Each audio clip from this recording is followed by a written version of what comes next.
Welcome, everybody, to Broadcast Team Alpha, where we bring you cutting edge conversation while exploring the quantum possibilities. And tonight, you notice I said edge 3 times, we have some of the most enchanting, immortal goddesses. So I am not going to do our usual intro because I don't even want to waste another second of precious time. So, Augie, please tell us about our guests. Oh, yes, this is going to be so fun. We have a wonderful roundtable conference coming up for you guys listening out there. And we're going to talk about near-death experiences. And of course, I never died, so I got nothing to talk about. But these three ladies, they do. Yes, they did die. And they went and had an experience and they came back and they're talking about it. So that's what we're going to hear about.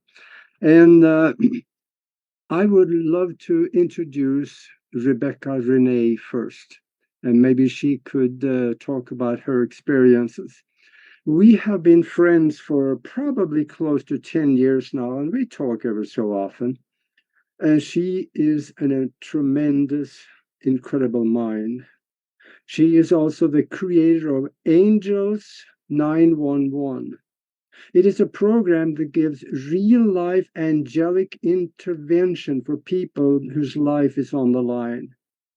This was inspired by a mother and her daughter who did get that angelic help when they really needed it because of what Rebecca helped them do. She is also a cellular memory healer and a teacher of the light language. Is Well, if somebody actually had a trauma that this is a little bit on the side, but if somebody have a real trauma, they need to talk to her because she can help them develop new neural network and pathways in the mind and the brain for healing. And she had 3 near-death experiences. It almost sounds to me like they don't want her on the other side because they sent her back. They sent her back because she's got more work to do. And you're going to hear about that right now. So, welcome here to the round table, Rebecca. Awesome. Thank you for having me. Thank you. Thank you. So, thanks for the introduction as well. So, yeah, I'll just kind of hop right in and tell about, they each were different. The one that was, I want to say, one of the most profound was when I was deathly ill. I was 27 years old, and I had just given birth to my youngest daughter. Um, she was a very hard labor. I had my tubes tied the day after, so I had just given birth and had a surgery. And then it was probably, I want to say about 2 weeks later, I was doing laundry and their dad, I'm not with him anymore, but at the time he was at work. And I started getting pain in my lower back, and I had my newborn in her little seat, and I had my 7-year-old. She was kind of jumping on the bed or something. And I felt this pain and I thought, oh my God, I thought, my kidneys are contracting. I gained a little too much weight with her. And I thought it was my second baby. And I thought, okay, it's my muscles. And then I want to say within the half hour to an hour, my fever had spiked the first day to 105. And it's like, oh, that's not good. I took my temperature and I stood up and I felt like I was possibly going to pass out. And I thought, okay, I need to call someone quick. So I called my stepmother, who was a nurse at the time, and I said, "Can you come over?" I said, I have the chills." I said, I feel like I'm going to pass out, and I have the kids here, and I'm by myself." And she said, "Yeah, I'll be right over." So in the meantime, we went to the ER. We um we what I did, it just that it was uncomfortable to have such a high fever as an adult. So I took like 4 Advil, I took 2 Tylenol, and I ate popsicles the whole way there. Got the fever down to like 102. Well, what happened was, as I got there, they because the fever wasn't spiked so high on that particular day, at that particular time, because of the Advil, they basically did a few tests and gave me a prescription for macro bed and said, you have a UTI. Mind you, I had a life-threatening septic infection. So I was like, nothing felt right. It didn't feel right to leave. And I was too tired and sort of out of it to really argue with them. So I went home and just like, I was like, okay, I hope for the best. I know I'm really sick. So the next day, and I don't know how I made it through the night. I was chilling and fevering and sort of really in and out of my body all night, and sort of lucid weird dreams and hallucinations. And I knew I wasn't tethered at all to my body, but yet I was so tired to care at the same time. So I made it through the night. The next day, I woke up, and it was like, I don't know. I woke up with the baby actually, and then um I I I went to the table, and I started getting the chills again. And it was funny because I didn't have to call her. My stepmother was already on the way over. I was again by myself, and the fever spiked up to 105 again. And it's like, okay. And I just told her, I said, can you please come with me? And I'm like, they have to keep me. Something seriously wrong with me. So we went to the emergency room again. And in the meantime, it was on a weekend. It was February of 1998. And there were like, it was winter. So there were sick babies. There was someone in like a motorcycle crash. It was total chaos. And I was laying in there, and I kind of was like sort of forgotten about as they were, kind of coming back and forth. And the fever started spiking, and I started leaving my body. And I had the chills so bad I bit my tongue. And the whole time, what they ended up finding out, well, I was in septic shock and my organs were starting to shut down. And my vitals, what happens in septic shock, your blood pressure goes so low, you start passing out and you start again leaving your body. So I called her, I want to say I called her the angel of death that came for me. She was in the corner of the room, and I could see her very clearly, and I knew it's an interesting thing. When she comes, you kind of know it's you're at a crossroads, it's serious. And it's almost like she has a foreboding presence, but yet welcoming at the same time. And at that point, I left my body. I was in and out. I left. I did end up flatlining, and they coded me, but at that point I left, and I sort of hovered up above my body to the corner of the room. And she started talking to me, and instantly we went into the life review. And it was like, okay, she showed me a bird's eye view of like, if you leave now, your one daughter's going to leave at probably age 16. The other one's going to be suicidal. Just the impact that it would have of not having a mom to raise them. I saw the impact on my grandmother. I saw everybody like already sort of at my funeral. Like, I was like, oh God. And it's weird because at the same time, as you're going into that light and seeing, also meeting God face to face, that thing of where people say they don't want to come back, you see that beauty as well on that side, and the love.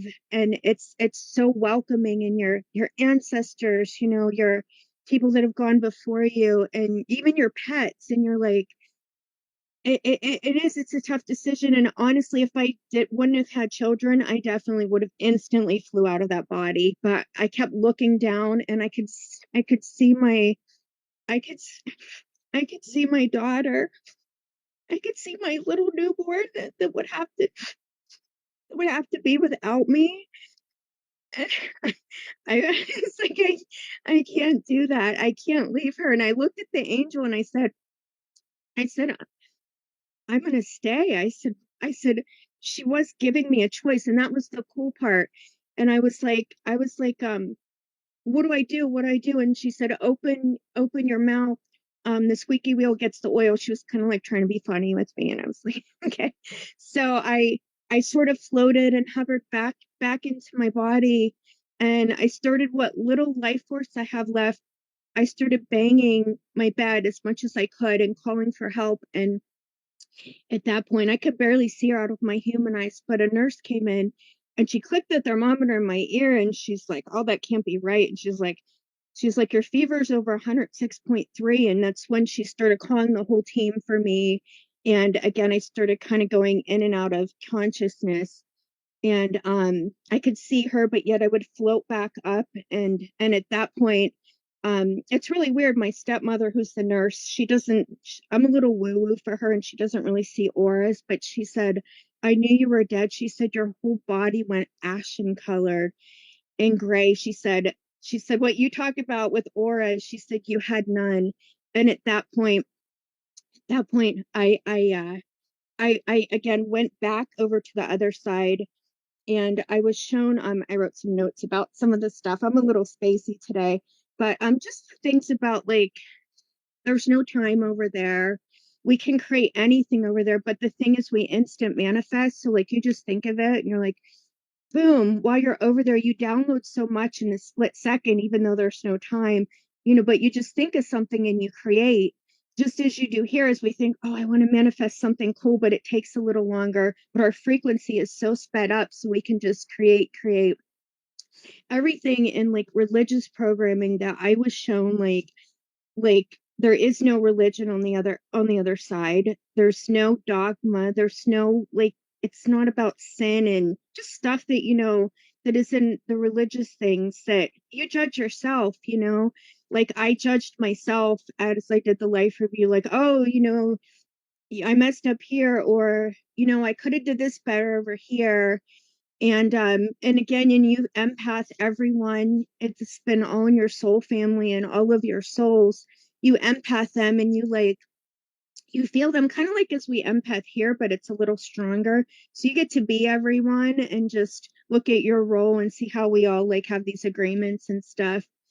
But yeah, just what you learn over there is so much like what we haven't been taught. And it's not, and just the fact of like, it's not something to be afraid of. Like we just change form, like from like gas would turn to vapor, would turn to ice, but that form, and just about energy never dying. And but the love of God is the beautiful part. The love of like, God is not some main parent in the sky who's going to judge you. Again, you judge yourself, but just that much euphoria and love and oneness and that unity that we're trying to create here on earth, um is something that you really understand it on a experiential level. But also I was shown, like, if I left, I wouldn't be able to do my mission as a healer and all the lives that I would touch in the future. Like, it's really wild. You get that bird's eye view again. Like, I'm never going to meet so-and-so. I'm never going to do body work on them. I'm never going to sit and hold this person's hand, or I'm never, going to feel emotions on this sort of level. It's quite a learning experience that you learn in the blink of an eye, about that. Wow, that's amazing. How long was that whole Oh gosh, event? probably I want to say I ended up being in the hospital for a few weeks, but that it went on for, I want to say, I was coding and they were doing, it was wild. They had like ice under my armpits and my vitals would go out. I could faintly hear them. And I want to say it lasted for an hour or so, off and on, off and on. When I finally sort of popped back into my vessel, it was really weird. The nurse I had was trying to be really funny, and she looked at me and was dumping ice on my forehead, and I popped back in again and I looked at her. It was like a pulse flash, like coming back in and out of the vessel. But she goes, don't worry, honey, we'll save brain cells. I know you're blonde and all this stuff. And it's really weird what little life force they had inside of me made me laugh. And at that moment I felt this jolt and I was like, I'm back. I knew it. My eyes started being able to see and true focus in the room. And I was like, I'm on earth. I'm back, and I'm staying, and I'm going to raise this baby, and I'm going to do what I came here to do. And I just started crying, and it's quite a shocking experience, almost like when you're born, you know. People think death is a shock, but being born and incarnated is traumatic as well. So anything like that, it has a beautiful but yet a traumatic aspect at the same time. It's hard to kind of describe, but what you learn is like it changes you forever. And yeah, you bring Mm. something back with you. And yet at the same time, there's a part of us that always stay tethered to that afterlife, even in our vessel. So, like, in a sense, we can all sort of learn how to pass through that veil at some point. But there's a part of you that remains there, and no one can sort of take from you what you learn, you know, over there. It's remains like sort of within you. Wow, wow.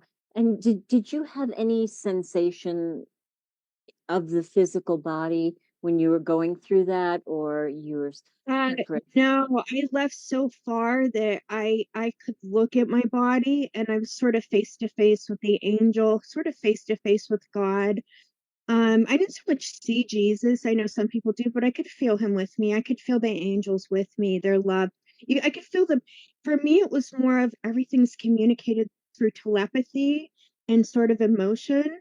So, like, you feel kind of like if you're a sensitive, as many healers and people that have had this experience are uniquely, undeniably so HSPs, highly sensitive people. So you have that sensitivity and you're like, you can hear thoughts and you just have a knowing of things.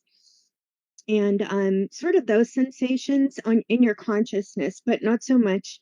Yeah, it's like the body's almost forgotten about. For me, you know, and I know every experience is different, but the body was just like a dense shell that was forgotten about. But yeah, I was still me, sort of at the same time. Um, yeah, really, really cool. Wow. Thank you so much for sharing that Yeah. story. So Yeah. Gosh. You know, what do you think, Jenny and Geraldine? Maybe you got a question for us because I want to say some of something this may be familiar to you.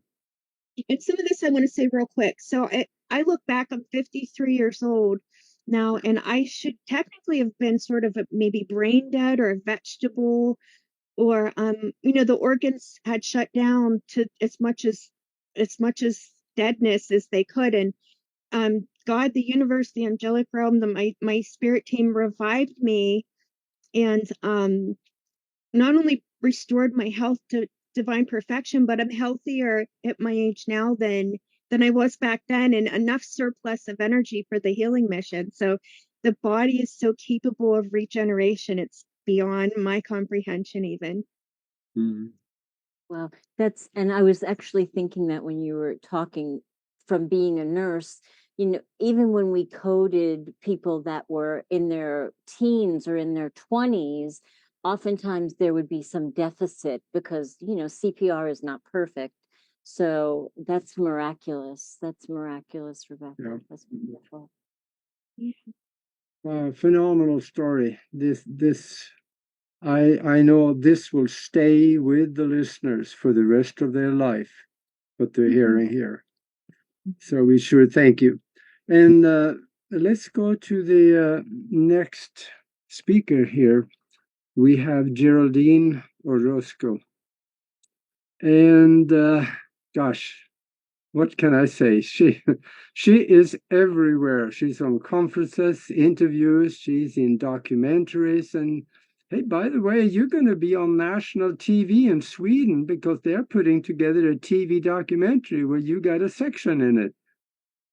That's right. That's right, Augie. Thank you. Thanks to you as well for that connection. It's a wonderful project that's been taking place in Sweden National Television, where they are inquiring about interdimensional contact and, you know, the phenomena and how that takes place. And there is a profound connection between the afterlife and interdimensional awareness as well. Sounds excellent. That's going to be fun.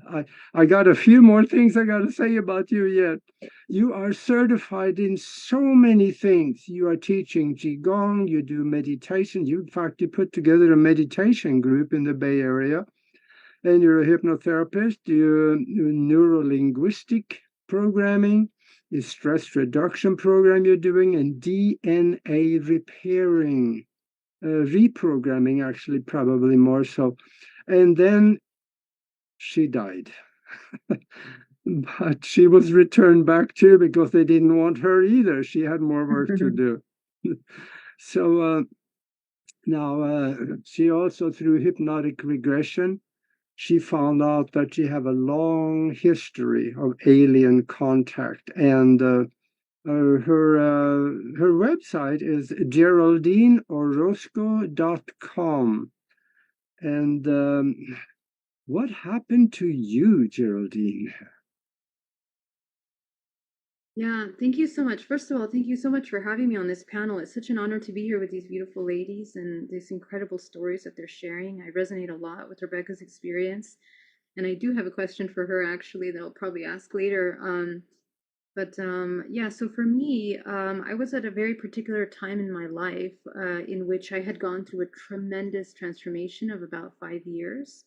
I had my conscious contacted experience in 2013 after I went into retreat for several months into deep meditation, sometimes meditating up to 9 hours a day, trying to answer some pretty deep, profound questions. And that kind of triggered an opening of some psychic abilities that allowed me to see interdimensionally. So it started there. 5 years after that, I began to channel a lot of information after having another layer of awakening. And I guess I went through several existential crises since 2017 with this massive amount of information about the origins of mankind, our genetic origins, our relationship with interdimensionals, our relationship with the unseen realm, which I was studying and researching not only through my own experiences, but also through the clients that I had been working with.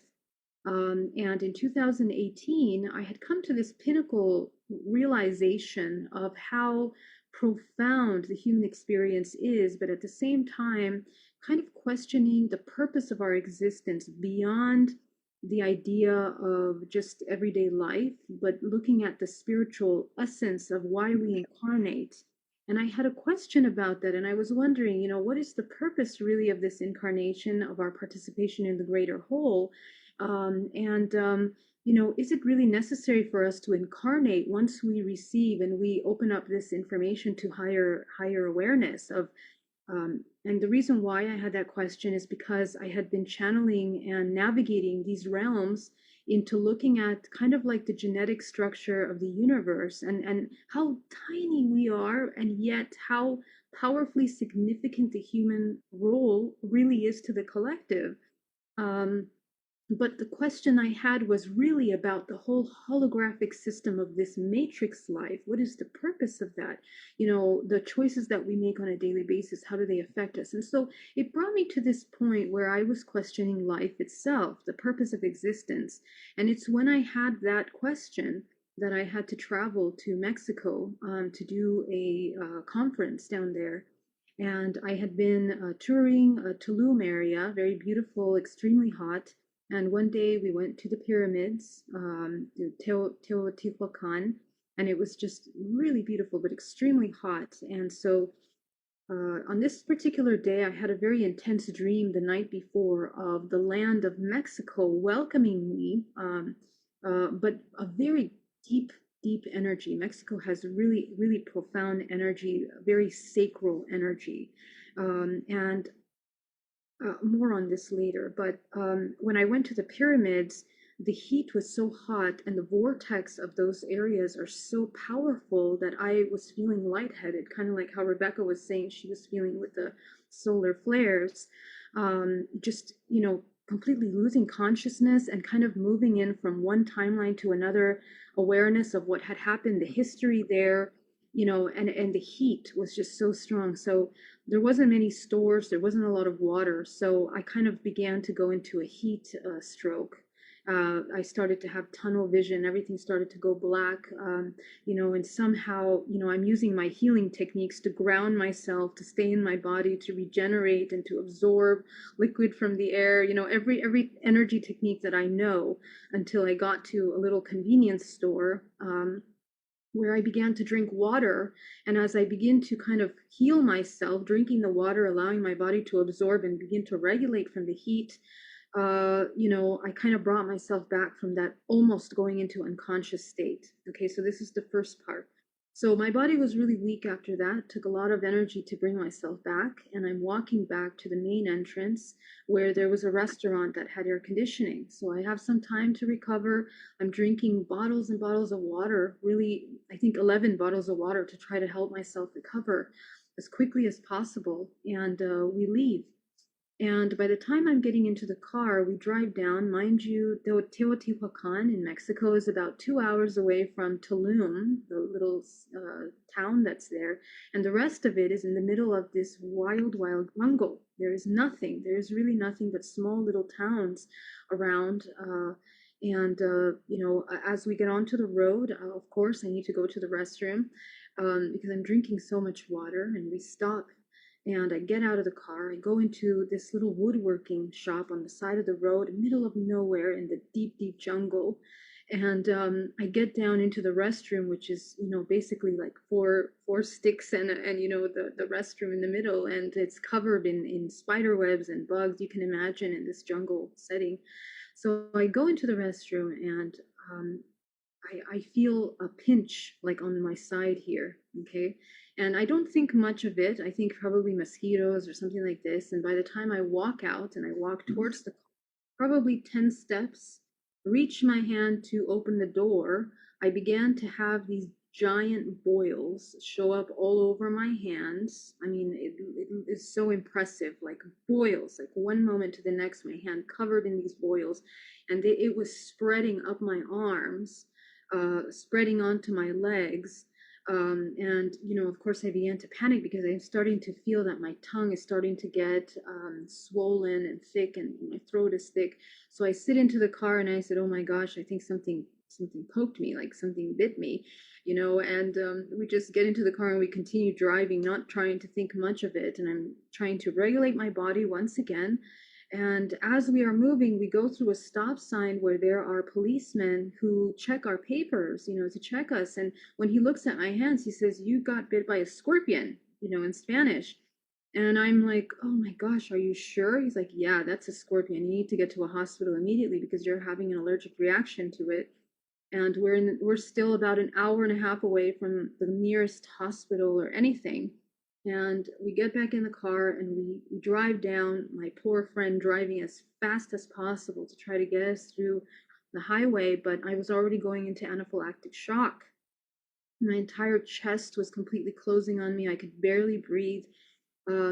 My heart was racing. The entire body was becoming numb, and I felt like paralysis, like everything was becoming stiff. And as I'm looking at the car racing down the highway, I begin to see a tunnel with a white light, and I'm beginning to feel myself leaving this body. And in the middle of the highway, next thing I know, I stop breathing. I feel my body fall back and myself fall forward, which is funny. And I'm seeing myself basically hovering on top of the car, looking down at my friend who's crying hysterically over me, trying to see my pulse, trying to see if I can come back, but he's driving as fast as possible. And as I'm looking down at the car from above the car, I'm seeing very colorful bird droppings on top of the car because the birds are very tropical down there. And, it's just very interesting. I found it to be very beautiful because they were so big and colorful. And, but, at the same time, having this conflicting emotion of not understanding what was happening to me, I began to realize I'm dying.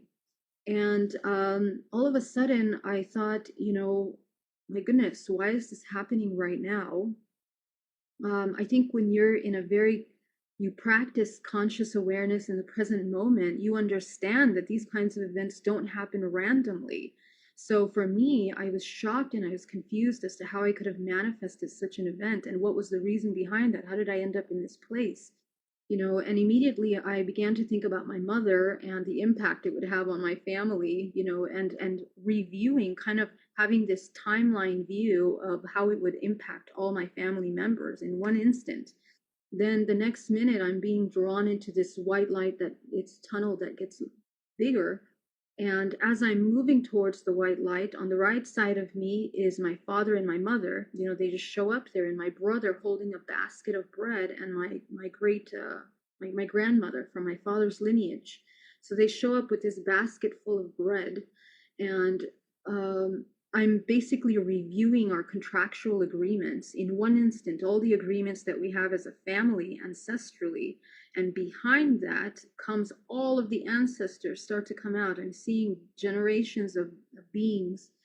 And to the right side, then I realize, you know, this is a really serious, high soul contractual event. And before me, the white light comes out, a checkered floor, black and white checkered floor appears. I painted this, and I have the painting to show you in a minute, okay? But on the right side, the scorpion that bit me appears. And the scorpion essentially, what came to my mind was, okay, I know how to break contractual agreements with humans in my traumatic experiences in human life. Let me see if this is possible in this afterlife. And so I began to question, what is the agreement bringing me into this death? And as I see the scorpion in front of me, the contractual agreement opens up. And it was a very, very profound lesson and experience about the sacral energy healing of my sacral chakra, precisely in this land in which the sacral energy is so strong, about creation, manifestation, about questioning the essence of life, which is what I had been doing weeks before, questioning the purpose of our incarnation.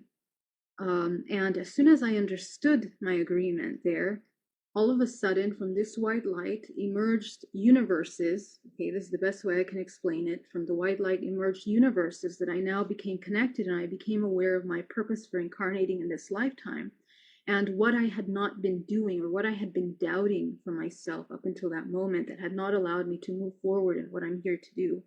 And as soon as I understood that and I accepted it, because there was an emotional part of me that really needed to accept this agreement, that was in resistance, immediately the white light expanded, turned white, and as I break the contract with this scorpion, I am returned back into my body. And as I am returning back to my body, these beings, my ancestors, and all of these beings I had been in contact with over the past few years and through my life, it became apparent that they were just reflections of myself, mirrors of myself that I had been working with many lifetimes in doing the work that I'm doing here today.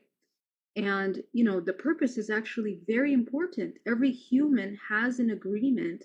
They have potential timelines that they have the ability of tuning into.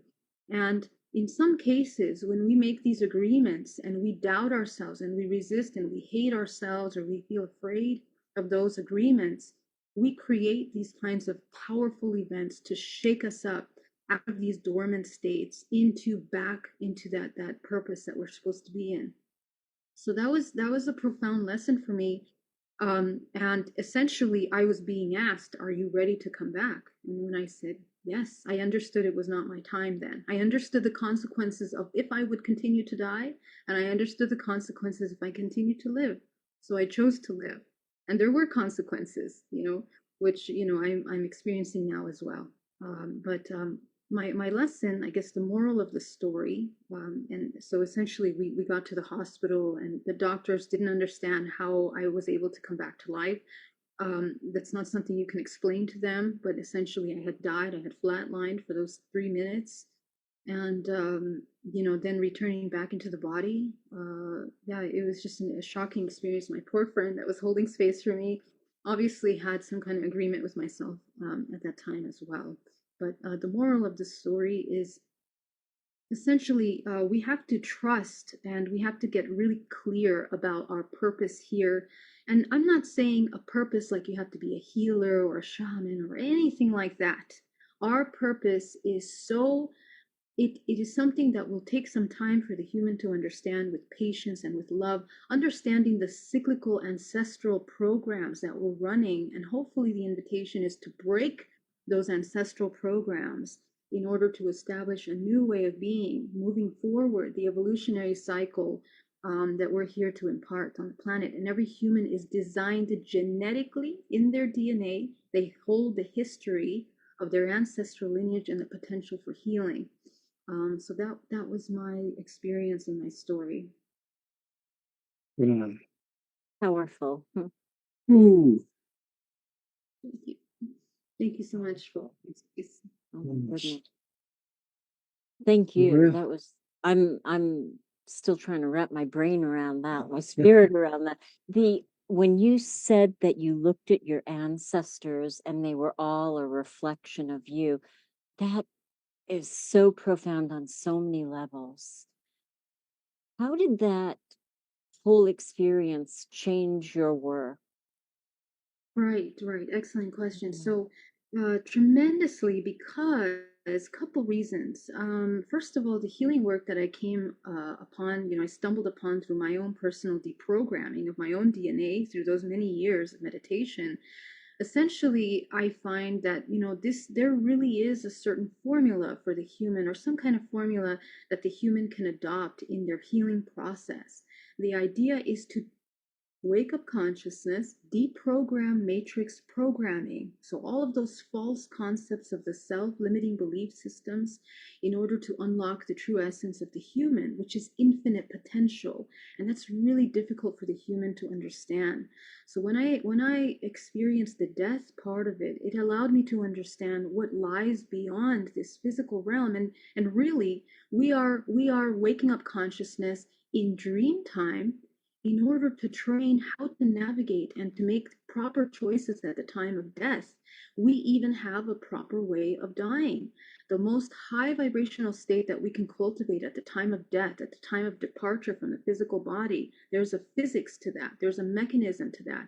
The moment we detach from the physical body, the vibrational frequency that you hold allows you to navigate and allows you to have more free will, in a sense, in that neutral in the neutral state, non-judgmental neutral state of a 0 point, in which unconditional love allows you to unite to all things around you.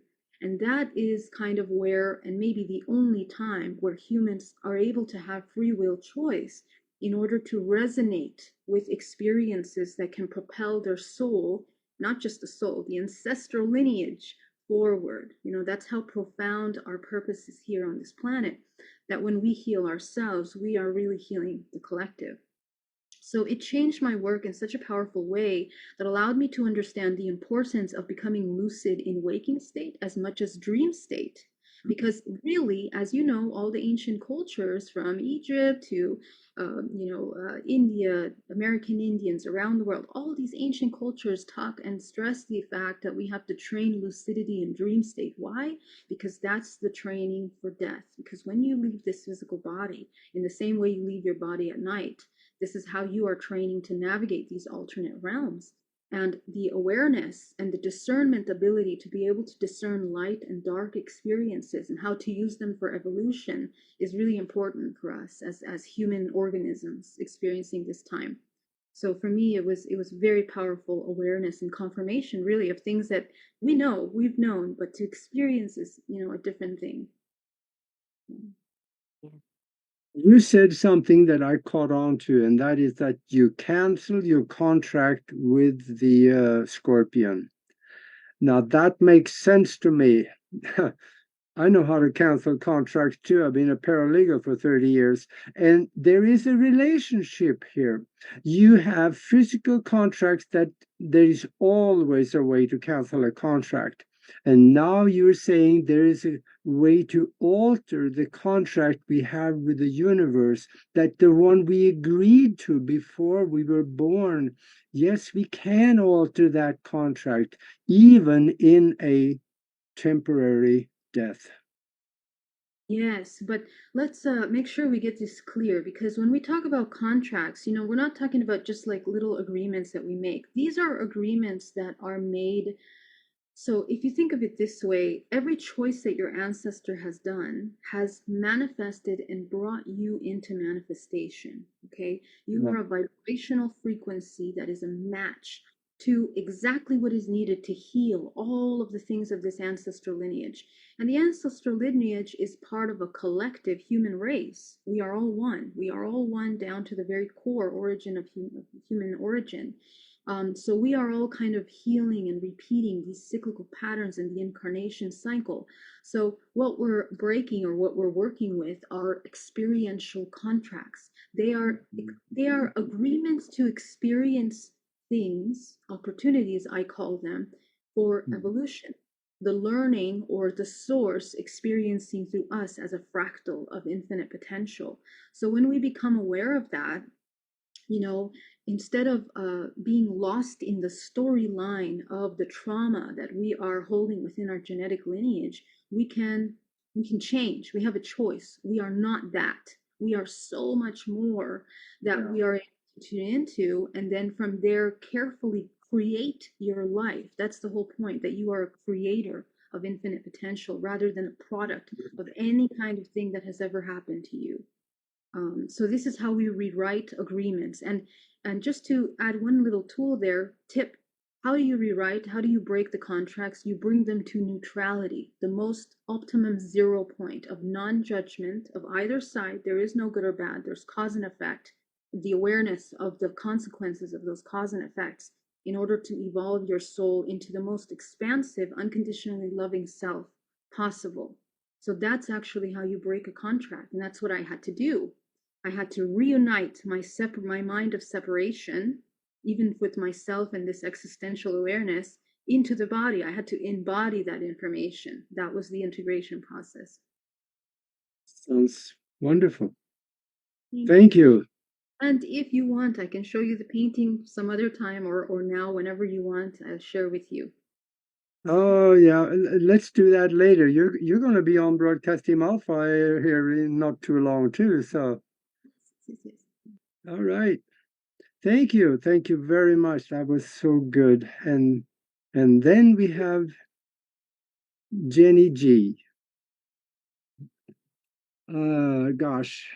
Jenny G has been on Broadcast Team Alpha several times, and it's so much fun because she is fun, and she has a wonderful depth of her talk. She goes far out of her way to help people. She wears many hats. She is an international known TV host, a psychic medium, a clairvoyant, past life Akashic record reader, relationship coach, and also have her own column in a magazine called SF Yoga Magazine. It's the column in there called Just Ask Jenny G. And when you do, she will answer you. So, and also her website is soulworkwithjenny.com. Welcome to the round table, Jenny. Welcome, Jen. Thank you, Aggie and Nori. I'm always grateful to be a part of your show. Thank you. And to meet you other ladies as well. Yeah. What happened to you? Well, I've had several near-death experiences myself, and it started when I was 4 years old, when I didn't want to be here. I was only connecting with the moon and the stars, and I was asking God, please take me back. I don't want to be here in this family or here. And then I had this being came into my room and started to tell me why I'm here, what my duties are going to be. And I was begging to take me home. I didn't want to be here. So they showered me with love after sharing with me why I'm supposed to be here. And I went back to sleep. So ever since then, my whole life has changed. I was even shown when, because I go into different trances all the time. So I was even shown when I was going to pass away in this lifetime, very detailed. And every time that I was going to go to this certain location to film, I've been delayed. So one of my near-death experiences, to more simplify it for the viewers out there, was I was going through a hard time. And I get messages 24/7 from the spirit world, as I call it. And I channel with the Christ consciousness, because one of my most profound near-death experiences was having Christ standing right in front of me with the message he gave me. And I can see him as clear as this very second as I am looking at you right now. So the years go on and so on, and I always connected with the beings, why I'm here and so on. But this one time I was having more struggles, and I'm like, you know what? I was talking to my friend, and I'm like, you know what? I'm just so tired. I'm exhausted. I need to get away, but I can't afford to go away at that certain time. And he's like, Jenny, you cannot afford not to go away. So I travel alone as it is. I like being on my own and meeting new people, and I always meet different soul tribes and so on. And I'm like, I'm going back to Hawaii because I love Hawaii and I resonate with it in many different ways. So I go to Hawaii and I'm like, you know what? I need space. I get my air mattress and I'm like, I'm going out there on the ocean just to catch the waves type thing, as I call it. And I was like, here I am floating on my air mattress, and this guy starts to come up to me and talk to me. And I didn't want to be like talked to. I didn't want to be bothered. I'm like, I just need space, but I didn't want to be rude. So I kind of like, I'm like, you know what? I got to get out further here. I don't want to be around all these people. And I wasn't really paying attention. I was just kind of floating away. And I'm like, oh, finally, now I can relax. And I was really tense. And I just had this feeling. I'm like, I didn't know what it was or what was going to happen, but I knew it was going to be something significant. And I turned around, and right behind me was this huge, massive wave. Like it was massive. And just as it almost touched me, I got thrown from my air mattress. The air mattress went right up in the air, like way over, and I was pulled down in this strong current with the waves, and I could see like going under the water and down and really deep. And it was like at that second, I got really mad because I'm like, you know what? This is the last thing I need right now. I came out here to relax. And I'm like, if this is how it's supposed to go, so be it. I was really upset, right? Because I'm like, I don't want to drown. That's supposed to be painful, right? So I'm arguing with myself for a second. And then all of a sudden I felt like warmth, like the water all of a sudden was really, really warm. I I saw like just like as I opened my eyes, it was like this light. Really, it was like a really warm white light. It was just kind of opening, like just kind of gradually opening as I was kind of looking down. It was like a cave almost, but it was like a white light. And I'm like, oh, okay. I thought maybe somebody with a flashlight or something. I wasn't really thinking. And then all of these sea animals were starting to swim around me, and I was communicating with them. Like I'm also an animal communicator. And these sea animals started communicating to me. It was like Nemo. What's that? Watching Nemo or Finding Nemo. It was almost like I was communicating with the fish, and I even saw like shark in the distance, and I wasn't scared. And the colors, all of a sudden, these colors were really glittery, and the vibrations of this light, this like tunnel, it almost looked like. There were so many different sparkles, like sparkles that it was like watching a Disney movie where whenever they do some sparkle in the snow, it has that real spark to it. It was almost like all of these vibrational frequencies were like all surrounding around me. And I felt this presence starting to come closer to me. And I knew it was Christ because I had another near-death experience with him. And at that time, when I had last had that near-death experience with him, long story short, I told him at that time, no, I'm going to stay. I'm going to stay. Because he had asked me at that time, if you come with me, you're not going to be in any more pain. If you stay, your life is going to be nothing but pain because you have all of these karmic situations to clear, which I already knew because when I was 4, I was already explained by these beings how my life was truly going to be. So I'm like, no, I'm going to stay. I want to resolve these issues. I'm not going back 1 second of my life. I'm here. And I just felt this warmth being like all around me. And it was like these fish and sea animals. They're like, oh, she's staying. You know what? I'm like, I felt really, it was really cool because I felt really like, wow, I'm loving this energy of these sea mammals. I didn't want to leave. I wanted to stay under the water. And then I started seeing my life as another lifetime as me being a dolphin. And it was almost like these sea animals that were around me were my friends. And they're coming back to say, hey, how are you doing? Right. So, and then I'm like, oh, okay, I guess I'm supposed to be here maybe longer then.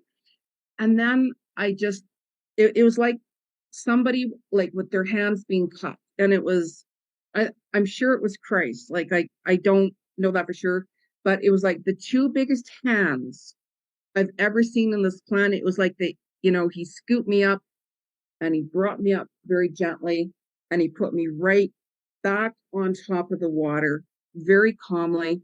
And right beside me was my air mattress that went floating way up, way in the sky before. And I just felt this calmness, like this real calmness.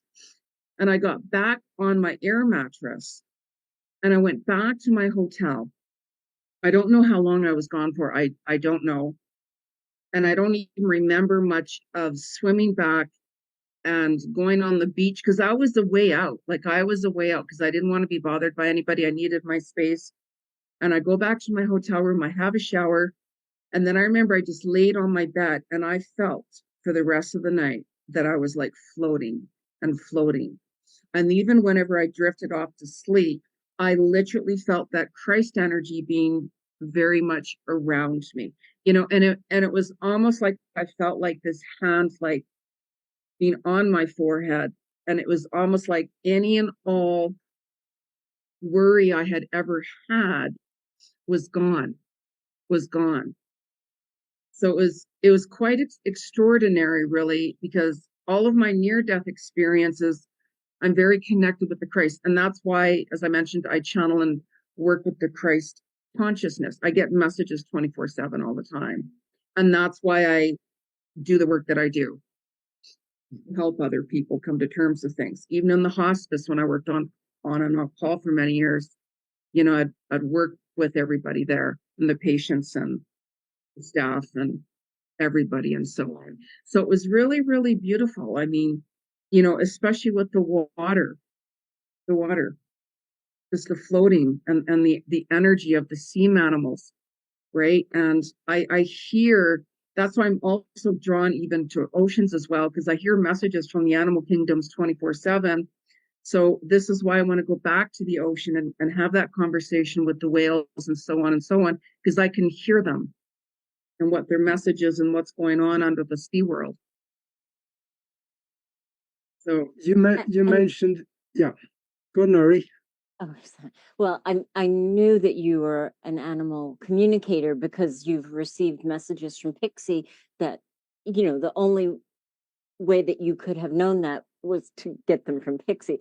So, but this makes so much sense to me now that you had that relationship, right, for that time, and they were with you and they were celebrating that you decided to stay. And that's amazing, Jen. Amazing. yeah, So beautiful. there's been so many near-death experiences, right? And I was just trying to pick more or less one, where more people can more connect with it, right? Because the other one I had with Christ, that's kind of like something happened one day that brought me to the hospital, the next day that brought me out, and then it went on for about 3 weeks where all of a sudden I was right in front of him, right? So, and it stays with me. And even when I was showing how I was going to pass away in this lifetime and so on, it's so like I can see it this very second right now, even in who finds me, how it happens. And I also saw myself leave my body, and so peaceful, and who finds me and the whole story. So, and I've been meaning to go out there and film every year for quite some time on my documentaries. So, and every year it's stalled, and I'm like, okay, it's not the right time or whatever. And even I'll get out there, and I mean, I'll probably be able to feel, if something's not feeling right, or I'd sense it because I can see that. And it's like, okay, if I'm ready to go, I'll just do it. Right. So we all have that opportunity to really, truly leave when we want. Because I've healed myself when I was going through something that nobody knew about. I keep a lot to myself, and I went to different healers to heal me. And, and I mean, I was very grateful for the help, but I actually healed myself when I went into this trance, and I saw this white substance coming out of my side.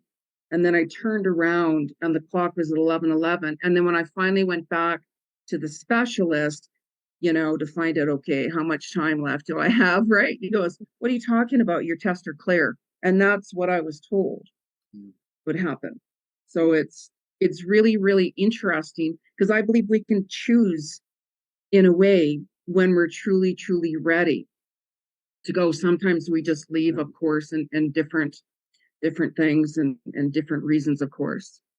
So, but I wasn't scared, and I'm not scared to pass whenever it happens. I'm not, because I've had so many near-death experiences. Yeah. When you said you were brought in front of the Christ, did you see him or did Yes. you feel him? Yes. No, I saw him. Mm-hmm. I saw him. No, it was so clear. Like I could, that was a while back, and I could see him this very second right there as I was a few years ago, right in front of me now. I'll never forget that. It was very profound. And even when I woke up, as I call it, I had because even in my dream or vision or what happened, as I call it, I was holding a baseball bat. And when I had woke up from that, or when I was sent back down from that time, my bed was soaking wet, like soaking wet. It was just like, wow, like what happened? And I got out of bed because eventually I was in so much pain. I had passed out in pain, right? And I couldn't move. There was no phones. I had just moved into an apartment, and I passed out in excruciating pain. It's something that happened to me that I was ignoring. I don't like doctors, right?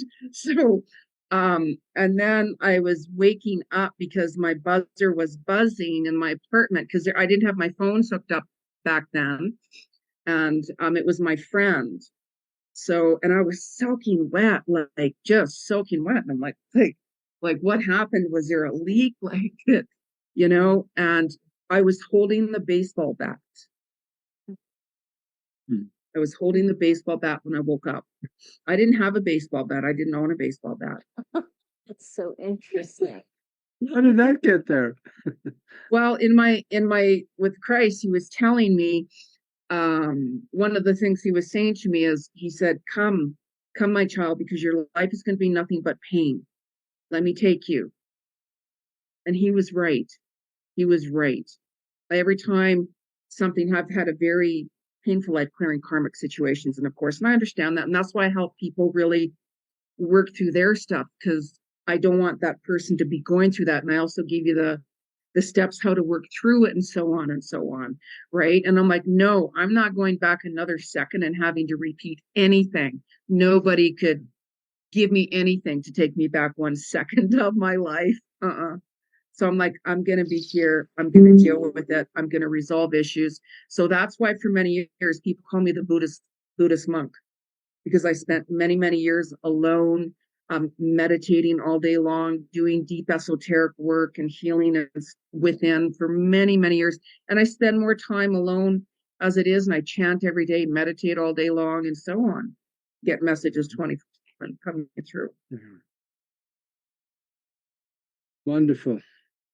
Amazing. Thank you. Thank you so much for letting us know that. And I have a question. So I'm noticing the theme.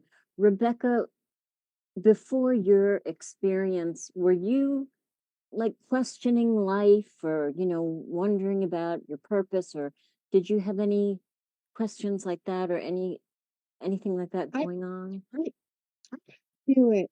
Well, at a young age, I want to say like right around 14, I knew I was going to take the path of some sort of healer. I thought maybe psychology, because I also the ancestral healing is a huge theme for me. I also created an ancestral healing program as well. I've done it with groups before. It's pretty incredible. So I totally understood. What was her name again? I'm so spacey and I am so sorry. Geraldine, yes. Yes, Geraldine. Sorry, I'm way out there. But when she talked about our ancestry and healing our lineage as well, and sort of how that goes backwards and forwards in time. And I kind of had an understanding of that at age 14. I looked at some of my family members and I was like, okay, I'm here. There's a better way to do this than some of them are doing it, not all of them. And it was like there was a knowing like I'm here to help them see a different way, sort of, but I didn't know exactly. I was kind of young. And then, but yeah, definitely after the near death experience, it definitely propels you into like I couldn't get my hands off of anything that wasn't spiritual, and like just developing my gifts more rapidly as my own body healed. And there was definitely, yeah, a knowing of something powerful is going to unfold. I just don't know exactly how it looks. And then over time, as I started, I'm just channeling energy and just being a channel in general, connecting to the angelic realm. It kind of took on a life of its own, and I just learned how to surrender to it. But there were definitely roadblocks to step over, in the beginning, like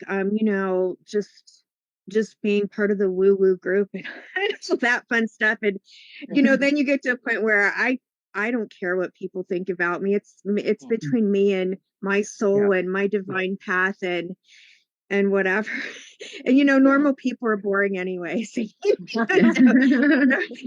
it's like those of us, that talk about ETs and all the cool stuff. I mean, we and I'm an RH negative, so I've always been fascinated with that. Like, why am I one of those weird people? And I'm left-handed, and I always was definitely sort of just different, and I'm a different sensitivity, and I would recluse as well and meditate for hours by myself because I don't want to be around humans sometimes.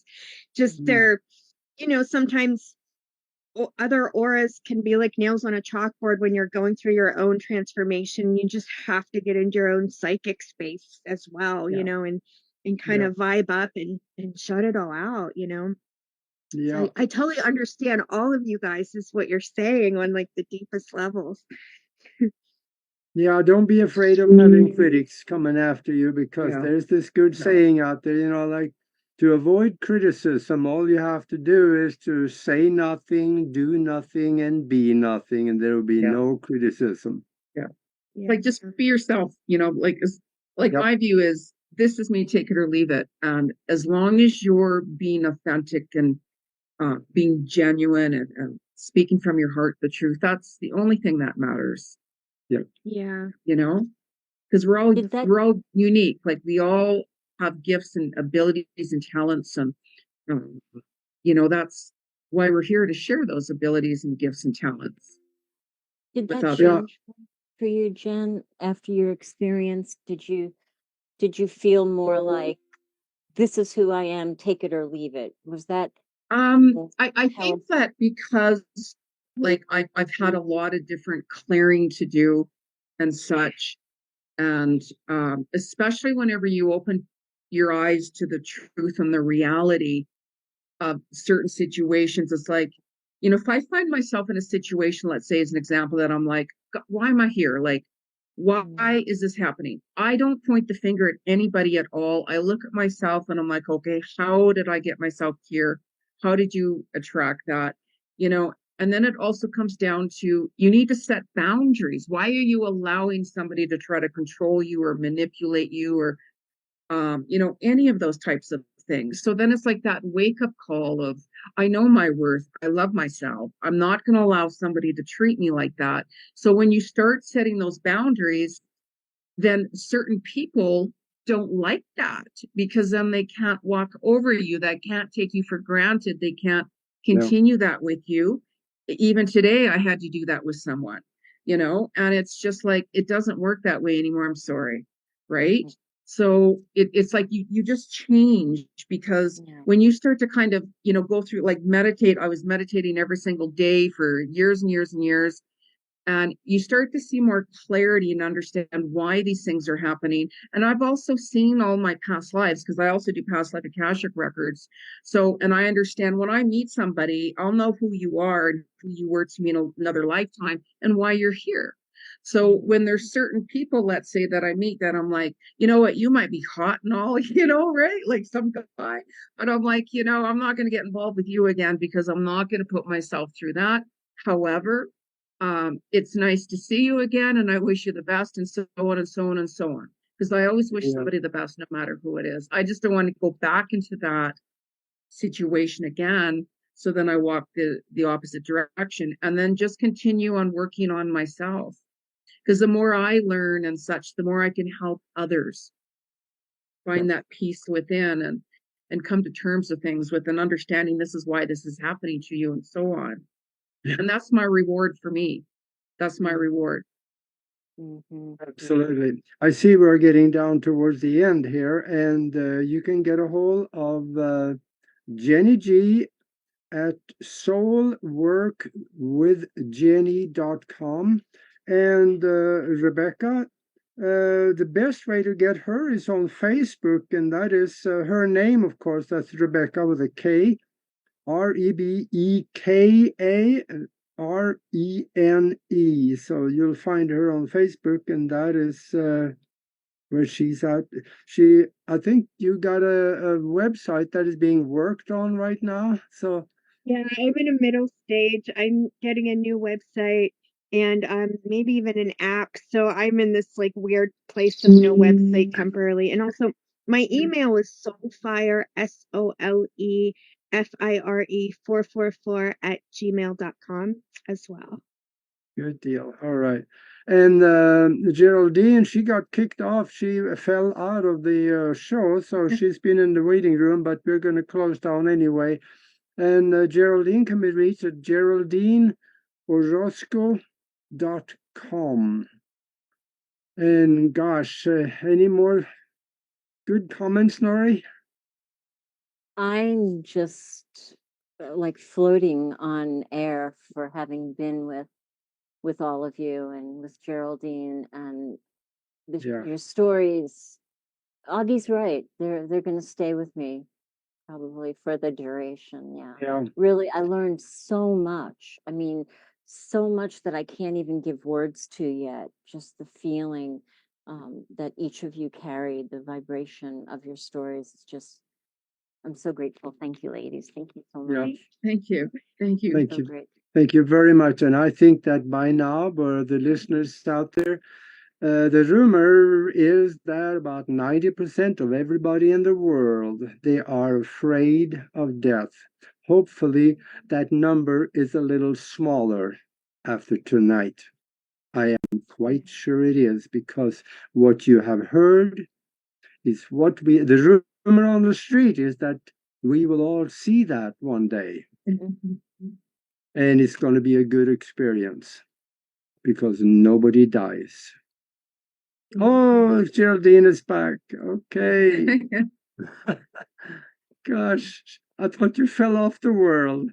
Hello, everyone. I don't know why my computer keeps blacking out today. Thank you. It was an honor to be here. Thank you so much for having me and these wonderful ladies with their incredible stories. And thank you. Okay. Well, we ran over 10 minutes, and we just have to live with it. So,